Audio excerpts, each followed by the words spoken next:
How to remove queue in Spotify.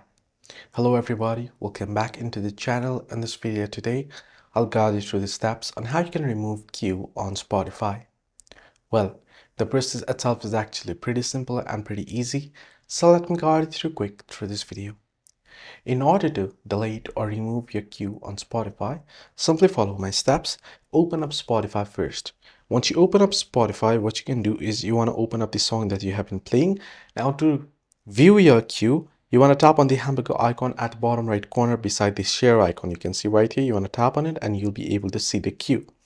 Now there is no indirect option to remove all the queue at once, but what you can do is you can simply tap towards the right of the screen of the song and then swipe to all the way to the left and you can see it'll be deleted. So this is how you can remove this particular song from the queue.